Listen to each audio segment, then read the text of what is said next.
Villains who spoke the truth. 5 quotes that will change how you see them. Villains. We love to hate them, fear them, and sometimes even admire them. They're the shadows of the heroes we cheer for, the monsters lurking just beyond the light. But here's a question. What if the words they spoke weren't just evil ramblings? What if, buried beneath the darkness, they were speaking uncomfortable truths about us, about society, about human nature, about the systems we blindly trust? Today, we're diving deep into the top 5 villain quotes and monologues that might just make you question, are they really villains after all? Hey everyone, welcome back to Channel Name, your home for breaking down the characters and stories you thought you knew. If you love exploring complex personalities, gray morality, and the psychology behind heroes and villains, you're in the right place. Today, we're tackling some of the most iconic villain quotes in film history. Lines that, on the surface, seem terrifying, but underneath carry truths that make us squirm. These aren't just cinematic lines. They're reflections of reality, wrapped in menace. And trust me, some of these might make you rethink who the real villain is. Because here's the thing. Villains aren't just evil for the sake of being evil. They challenge the system, they expose hypocrisy, and they force us to look at the cracks in the world we live in. Sometimes their words are scarier than their actions, because deep down, we know they're not completely wrong. Think about it. Every great villain isn't just a monster. They're a philosopher in disguise, a mirror reflecting truths we don't want to admit. From chaos to control, from bitterness to brutal honesty, their voices echo questions we'd rather silence. But that's exactly why we can't ignore them. Behind every sinister laugh, every chilling speech, there's a piece of reality staring right back at us. And maybe, just maybe, they're not as different from us as we'd like to believe. So tonight, we're not just going to hear what these villains said. We're going to feel it, dissect it, and ask ourselves, were they really wrong? Grab your popcorn, settle in, and hit that subscribe button, because this journey into the minds of villains is going to change the way you see them forever. Segment 1. The Joker. Madness, as you know, is like gravity. First up, the clown prince of crime himself, the Joker, from The Dark Knight. In one of his most chilling monologues, he delivers a line that still gives audiences goosebumps. On the surface, it's a taunt, a chaotic terrorist explaining his twisted worldview. But when you peel it back, it's more than just villainous poetry.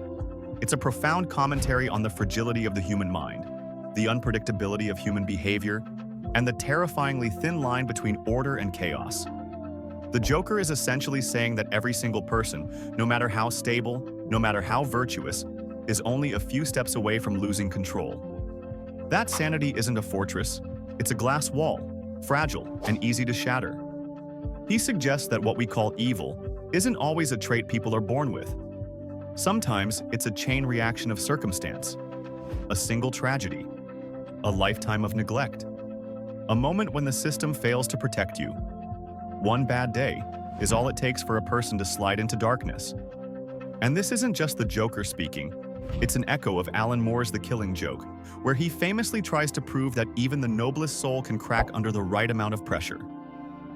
In both the comic and Nolan's film, the Joker is less a villain with a plan and more an agent of chaos. His purpose is to prove a point, that everyone has a breaking point. Breakdown. The Joker as a mirror to society. He's not just a lunatic, he's a reflection of what happens when institutions crumble.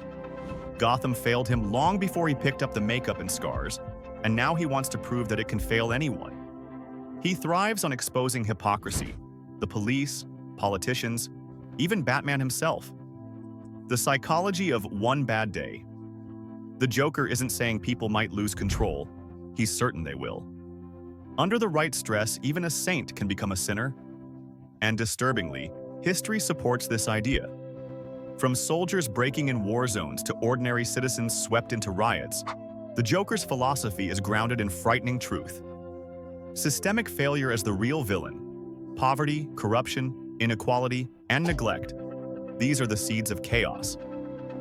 The Joker didn't just appear, Gotham created him.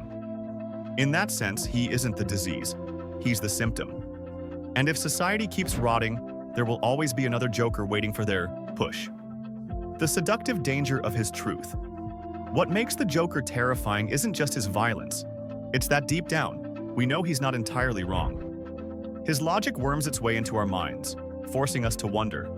If everything was stripped away, if society abandoned us, if we were broken down to our last nerve, could we become him? So, is the Joker truly the villain? Or is he just a messenger pointing to the cracks we refuse to see? His madness may horrify us, but maybe it's the world that made him that's truly insane. Segment 2. Thanos. I am inevitable.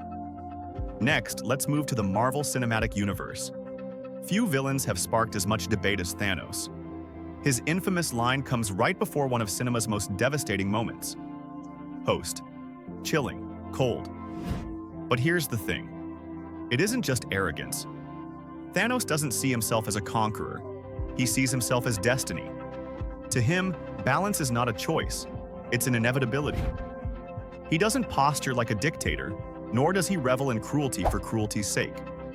Instead, he frames his actions as the universe's grim but necessary medicine. His philosophy? The universe is finite. Resources are limited. Unchecked growth leads to collapse. To Thanos, overpopulation isn't just a problem, it's a ticking time bomb. And his solution? Ruthless, efficient, horrifyingly simple: erase half of all life. In his mind, this isn't murder, it's mercy, a way to prevent future generations from starving, suffering, or destroying themselves. Deeper breakdown. Thanos as a pragmatic visionary. Unlike many villains, Thanos doesn't kill out of spite, greed, or vengeance. He kills with purpose. He casts himself as the only one brave, or monstrous, enough to do what others refuse to. In his twisted way, he sees himself not as a destroyer, but as a savior. Logic versus morality.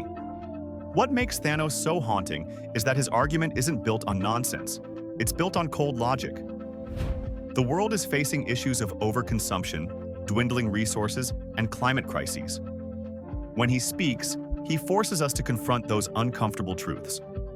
The problem isn't that his concern is false, it's that his solution is catastrophic. The environmental allegory. In many ways, Thanos is the MCU's radical environmentalist. He embodies the doomsday activist taken to the absolute extreme. Instead of urging conservation or innovation, he jumps straight to annihilation. His line, "I am inevitable," isn't just about him. It's about the inevitability of consequences when civilizations take more than they give back. The moral dilemma of sacrifice. Here's the unsettling part. His snap worked. After he wiped out half the universe, planets flourished, resources were plentiful, people thrived. The question that lingers is haunting. If sacrificing some ensures the survival of many, is it still wrong? And if so, where do we draw the line between mercy and monstrosity? Why he terrifies us most? It isn't the gauntlet, or his armies, or his power that makes Thanos unforgettable. It's the fact that we recognize fragments of truth in his reasoning. He represents our fear of collapse, our awareness of scarcity, and the guilt of overconsumption. He doesn't feel like an alien madman. He feels like an uncomfortable echo of our own world's debates. So when Thanos whispers, "I am inevitable," he isn't just declaring his power.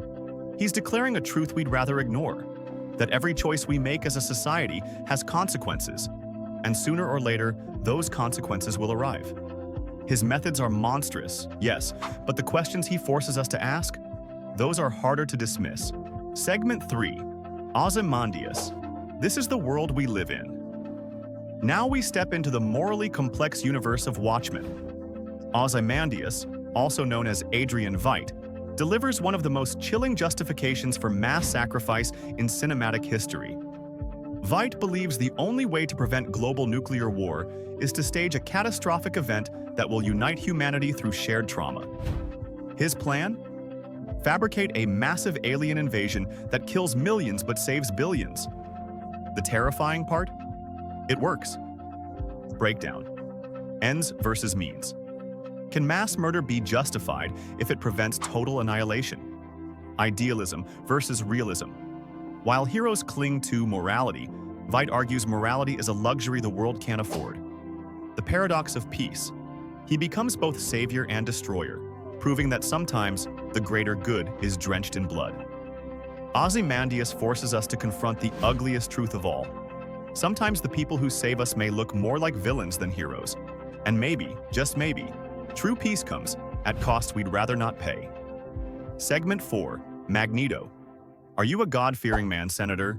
22, sir, 29, sir.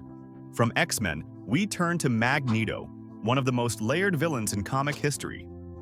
In a powerful moment, he looks a US senator in the eye and says, Magneto's words are more than arrogance. They're born from deep trauma. As a Holocaust survivor, he's seen firsthand the horrors of blind faith, hatred, and fear. His mission?